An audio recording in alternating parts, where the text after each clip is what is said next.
우리나라뿐 아니라 지금 미국도 이 물가 때문에 좀 상황이 심각하다고 합니다.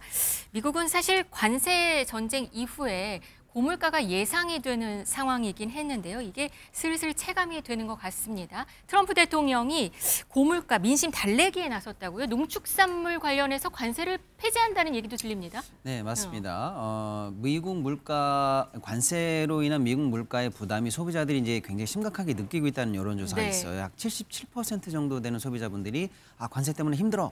잘못된 거 아니야? 라고 지금 부정적인 평가를 내리고 있거든요. 여기에 대해서 이제 그동안 사실은 조금 단호하게 입장을 갖고 있었던 트럼프 정부가 이제 입장을 바꾸는 거 아니냐. 소비자분들이나 시장에 대해서 조금은 굴복하는 모습을 이제 보이는 거 아니냐라는 측면에서 나오고 있는 대책이 있는데요. 네. 이른바 이제 미국 정부의 물가 대응 방안이라는 게 발표가 됐는데요. 커피라든지 소고기 같은 주요 이제 소비자분들이 좋아하는 그 식음료 관련한 200개 품목에 대해서 관세를 철회하기로 발표를 했고요. 철회가 그렇게 또 바로 되나 보네요. 그렇습니다. 그리고 이제 소고기같이 중요한 물건에 대해서는 담합 의혹을 전방위로 조사하겠다라고 해서 도매상들 입장에서 이제 가격에 대해서 어느 정도 이제 좀 풀어내라 이런 이제 입장을 압박을 좀 가하고 있다 이렇게 볼 수가 있겠고요. 네.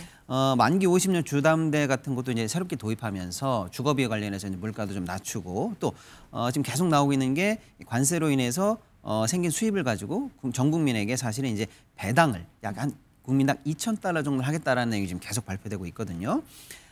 미국 정부가 물가에 대해서 이제 본격적으로 대응을 하고 있다라는 소식이라고 할 수가 있겠습니다. 네, 이렇게 트럼프 대통령 민심 달래기에 나선 이유가 내년 중간 선거를 좀 의식하는 것 같다라는 얘기가 있어요. 네, 그런 것 같습니다. 확실히 그 파퓰리즘에 철저한 그런 대통령인 것 같습니다. 중간 선거를 통해서 아마도 임기 후반을 또 어떻게 보내게 될지가 이제 중요하기 때문에 지금 그 가장 이제 서민들이 민감해할 수 있는 어떤 물가에 대해서 정부가 할 수 있는 어떤 그런 조치들을 하고자 하는 것 같습니다. 이렇게 되면 좀 내릴까요? 이번 대책들 보니까 뭐 물론 관세 배당금 $2,000 주겠다는 게 눈에 띄긴 하지만 이거는 좀 다른 이슈인 것 같고 다른 뭐 관세 철폐 이슈라던가 아니면 주택 모기지도 아예 50년짜리도 나오는 것 같고요.